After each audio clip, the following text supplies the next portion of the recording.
Singer Johnny Nash, who sang the song titled I Can See Clearly Now, has passed away at the age of 80. Johnny Nash, who was a singer and a songwriter, he was also an actor and a producer, rose from pop fame to an early reggae star, to being the creator and the performer of the million-dollar selling anthem, I Can See Clearly Now. Johnny Nash passed away on Tuesday, and this was confirmed by his son. Johnny Nash, who had been in declining health, passed away as a result of natural causes. He passed away at his home in Houston, the city of his birth. His son, Johnny Nash Jr., made the announcement of his passing. Johnny Nash was in his early 30s when his song I Can See Clearly Now topped the charts in 1972. In the mid-1950s, Johnny Nash was a teenager covering Darn That Dream and other standards, his light tenor likened to the voice of Johnny Mathis.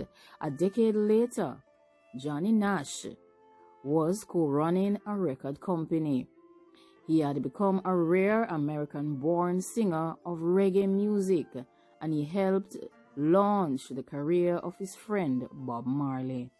Whenever Johnny Nash mentioned Jamaica, he always declared how much he admired and loved the vibes of this little island. And he was among one of the first artists to bring reggae music to a U.S. audience. He peaked commercially in the late 1960s and in the early 1970s, when he had major hits with Hold Me Tight, You Got Soul, which is an early version of Marley's Stir It Up and I Can See Clearly Now. Of course, this signature song, I Can See Clearly Now, is still popular among many persons globally. The song was written by Johnny Nash while he was recovering from cataract surgery. So therefore, I Can See Clearly Now was a story of overcoming difficult times. That itself raised the spirits of countless persons who listened to it, with its swelling pop reggae groove, a promise of bright sunshiny day, and Nash's gospel-styled exclamation midway, look straight ahead, nothing but blue skies, a backing chorus lifting the words into the heavens. The song I Can See Clearly Now was described as 2 minutes and 48 seconds of undiluted inspiration. And of course, I agree with Robert Grisgaw that this song is both inspirational and it is a source of motivation. Though the Grammy judges overlooked this wonderful song, I Can See Clearly Now, this song was covered by various artists ranging from Ray Charles and Donny Osmond to Soul Asylum and even Jimmy Cliff, whose version was featured in the 1993 movie titled Cool Runnings. It also turned up everywhere from Thelma and Louise to being featured in a Windex commercial. And in recent years, this song was often referred to on websites about cataract procedures. The song has earned its fame, and so has Johnny Nash. I feel that music is universal, says Nash. Music is for the ears and not the age, thus confirming that his music was enjoyed by multiple and varying age groups. According to Nash, there are some people who say that they hate music. I've run into a few, but I'm not sure I believe them. The fame of I Can See Clearly Now has gone way past the fame that was achieved by Johnny Nash. Johnny Nash rarely made the charts in the years following the success of I Can See Clearly Now, even as he released such albums as Tears on My Pillow and Celebrate Life, and by the 1990s, Johnny Nash had essentially left the business. His last album, Here Again, came out in 1986, although in recent years, Johnny Nash was reportedly digitizing his old work, some of which was lost in 2008 in a disaster which occurred at Universal Studios in Los Angeles. Johnny Nash was married 3 times and he had 2 children.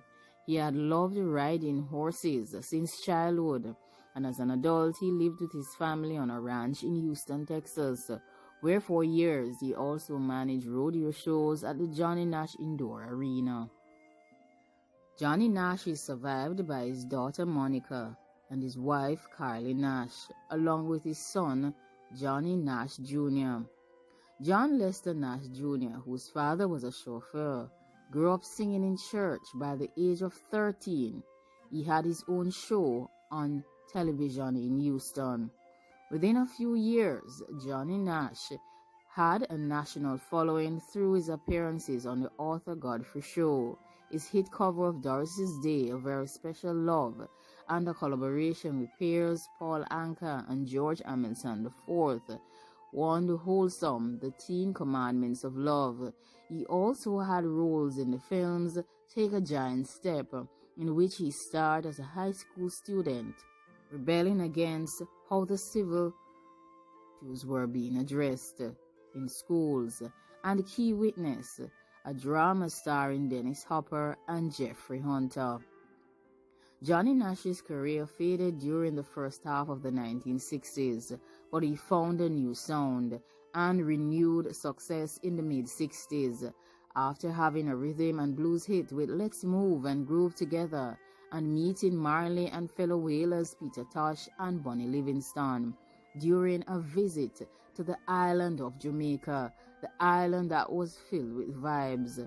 Over the next few years, the careers would be closely aligned with that of Marley and the Wailers.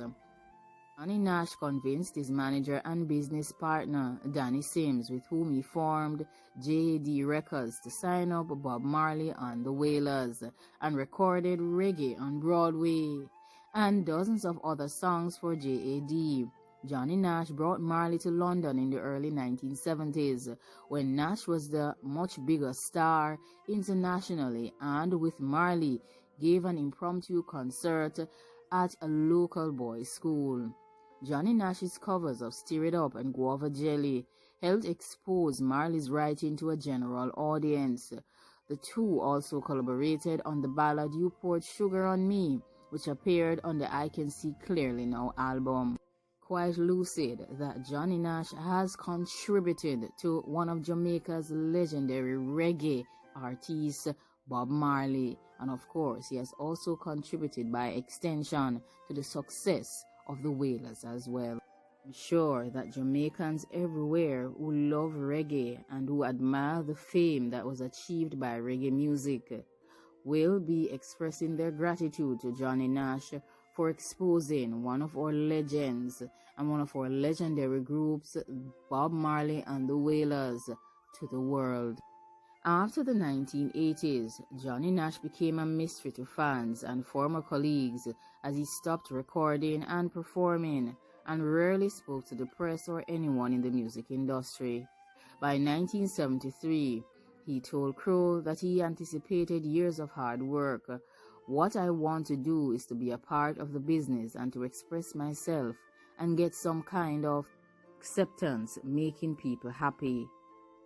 Some years later, when he visited Jamaica, he stated that it was difficult to develop major music projects without touring and promoting, and that he preferred to be with his family at this time. He stated, I think I've achieved gratification in terms of the people I've had the chance to meet. I never won the Grammy, but I don't put my faith in things of that nature. A lifetime body of work I can be proud of is more important to me. And the special folksy blend to the music I make, that is what it is all about. Of course, like, comment, share, and subscribe. And leave your comments down below in regards to Johnny Nash's music. Do you also love I Can See Clearly Now? Were you also motivated by this phenomenal song? And of course, let me know if there are any other songs out of Johnny Nash's collection that you enjoy listening to. Thanks for watching. Remember to subscribe.